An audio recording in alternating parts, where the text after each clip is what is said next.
कि यदि इन पेड़ों को काटा गया तो वो पक्षी कहाँ जाएंगे, इसका इंतजामात अभी तक कुछ नहीं किया गया। कि इंदौर की हरियाली 21% की जगह 13% बची है और आज 5% से भी कम है। ये हमारी गवर्नमेंट की मूर्खता का सबूत है। जिस तरीके से पेड़ों को काट रही है, मानव जीवन भी तो उससे परेशानी में आएगा। ये यहाँ पर लाखों तोते बैठे रहते हैं मैडम, बेचारे खा के यहाँ पे लाखों तोते बैठे रहते हैं पेड़ों के ऊपर। कोरोना काल से लेके अभी तक के मैंने डाटा इकट्ठे किए। भगवान मालिक है, जैसा चला रहा है चलने दो, क्योंकि ये शहर पूरी तरह से नपुंसक हो चुका है। विशेषज्ञों का मानना है कि अगर पेड़ों को काटा गया तो यहाँ का तापमान अचानक से बढ़ उठेगा और यह मामला 2023 में भी हुआ था, जब खजुराना फ्लाईओवर बनाने के लिए लगभग 217 से अधिक पेड़ों को काटा गया था और अचानक तापमान में गिरावट की जगह बढ़ाई हुई थी। और वहीं हम देख सकते हैं कि यह पेड़ न केवल जनजीवन है बल्कि कई तोतों, कई पक्षियों के लिए घर भी है जिनको उजाड़ा जा रहा है। सबसे महत्वपूर्ण बात यह है कि यदि इन पेड़ों को काटा गया तो वो पक्षी कहाँ जाएंगे, इसका इंतजामात अभी तक कुछ नहीं किया गया। MNC ने यह बताया है कि इनमें से कई पेड़ों को, लगभग 60 से 70% पेड़ों को कहीं और स्थानांतरित कर दिया जाएगा, लेकिन अब तक यह बात क्लियर नहीं की गई है कि उन पक्षियों का क्या होगा जो अपना जीवन यहाँ पर गुजर बसर कर रहे हैं। आप देख सकते हैं कि यहाँ पर कई सारे पेड़ हैं और यह पेड़ हैं जो उन्हें जनजीवन देते हैं, जो इस इंदौर की इस काया को समेटे हुए हैं। लेकिन अब देखना होगा ये कि प्रशासन इस पर क्या कार्रवाई करता है। यहाँ कई सारे लोग हैं, हम उनसे बात करेंगे और जानेंगे कि वे इन पेड़ों के लिए कितने महत्वपूर्ण रखते हैं और क्या सोचते हैं। आपने जैसे न्यूज़ पढ़ी होगी कि यहाँ पर लगभग 217 पेड़ों को काटा जा रहा है, जहाँ पर हजारों की तादाद में तोते और पक्षियां रहते हैं, कई वर्षों से रहते हुए आ रहे हैं और ये कई पुराने पुरातत्व विभाग में भी इनको दर्ज किया गया और कई पुराने पेड़ हैं ये। तो आप इस पर क्या कहेंगे? ये हमारी गवर्नमेंट की मूर्खता का सबूत है। जिस तरीके से पेड़ों को काट रही है, मानव जीवन भी तो उससे परेशानी में आएगा। ये पेड़ पौधे हैं, ये इससे बारिश होती है, इससे पूरा वातावरण समतल चलता है और अब गवर्नमेंट को इस पॉइंट पे एक बार पुनर्विचार करना चाहिए। जैसे गवर्नमेंट कह रही है कि मेट्रो के विकास के लिए ये जरूरत है हमारी, तो मेट्रो हमें ज्यादा जरूरत है या फिर ये पेड़ों की जान? विकास अपनी जगह है, बाकी विनाश भी तो देखो आप।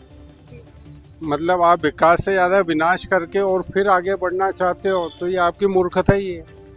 आपने इसके पहले भी देखा होगा कि जब खजुराना के फ्लाईओवर बने थे तब भी सैकड़ों की तादाद में पेड़ों को काटा गया था और लगातार इंदौर में ऐसे मामले सामने आते रहते हैं जहां पर सैकड़ों की तादाद में, यहां तक कि हजारों की तादाद में पेड़ों को काटा जा चुका है। और इसके बावजूद हम देख सकते हैं कि तापमान में गिरावट की जगह और बढ़ावट ही हुई है। यहाँ की हम जलवायु देख सकते हैं कितनी ज्यादा बिगड़ती जा रही है और अभी दिल्ली के हालात इतने खराब है। तो आप इस बारे में क्या सोचते हैं कि इंदौर जो जैसे दिल्ली का भी एक समय पे अभी हो चुका है, इंदौर को बचाने के लिए हमें क्या क्या जरूरतें?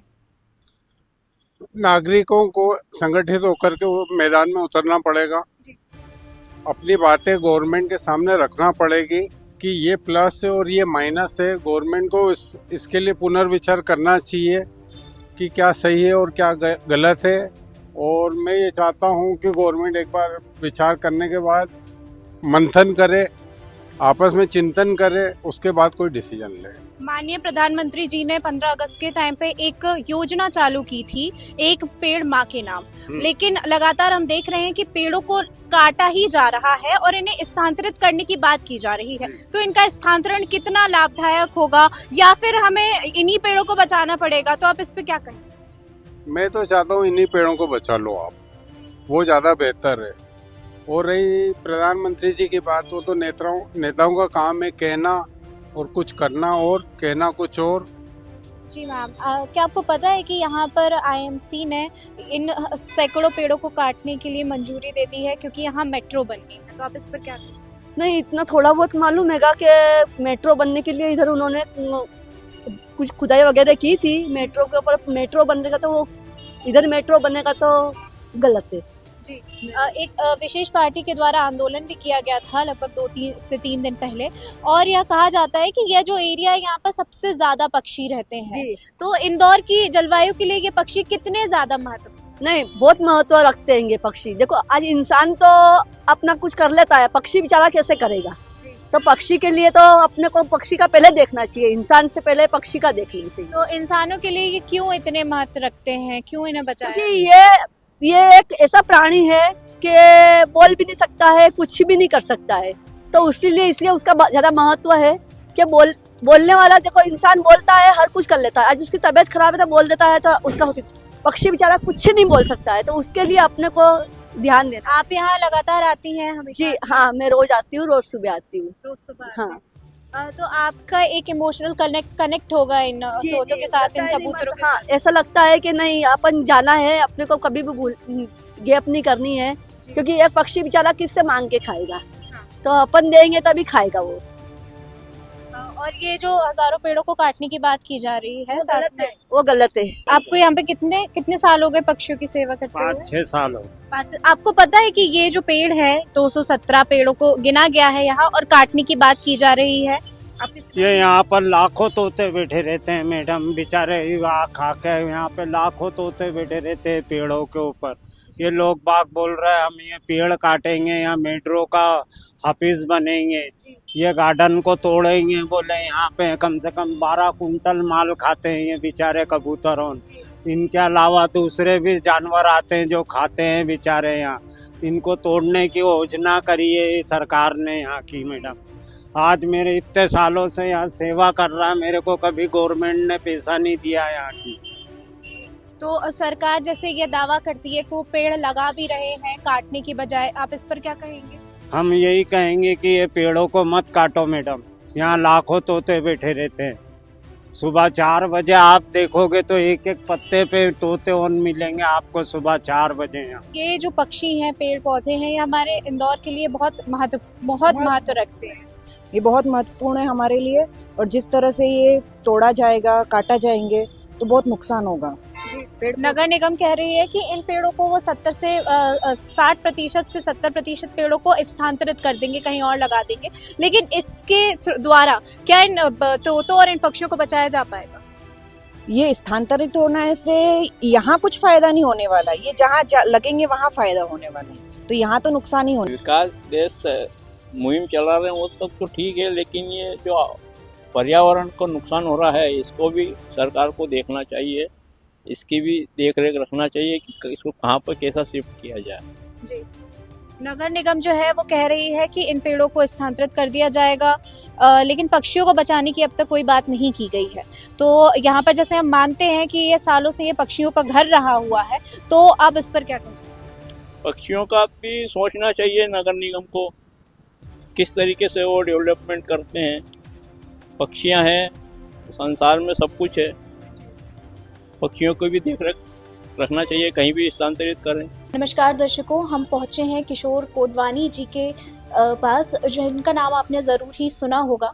ना केवल ये, साथ ही हम बता दें कि 1982 से लेकर लगातार इंदौर की हरियाली के लिए ये लड़ाई और जंग लड़ रहे हैं, यहाँ तक कि हाईकोर्ट में पिटीशन भी फाइल की है। इसके साथ ही BRTS हो या मेट्रो कंस्ट्रक्शन, इसकी ट्रांसपेरेंसी को लेकर हमेशा सवाल उठाते रहते हैं।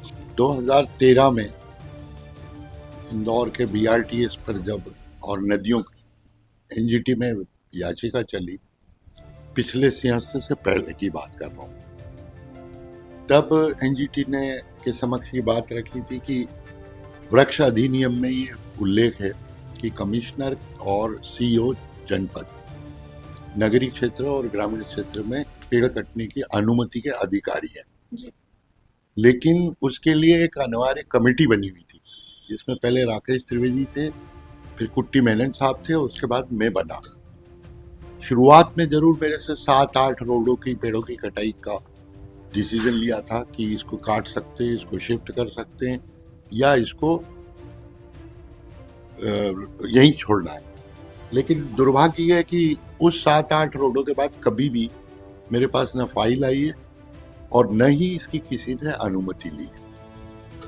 वृक्ष अधिकारी के पास साइनिंग अथॉरिटी है, राज्यपाल साइनिंग अथॉरिटी होता है, लेकिन सेक्रेटेरिएट राज्यपाल अपनी हाथ से नहीं चला सकता। वही गलती यहाँ हो रही है। अब कंटेम्प्ट ऑफ कोर्ट कितनी लड़ लूंगा, आदेश का पालन नहीं हो तो क्या करूंगा।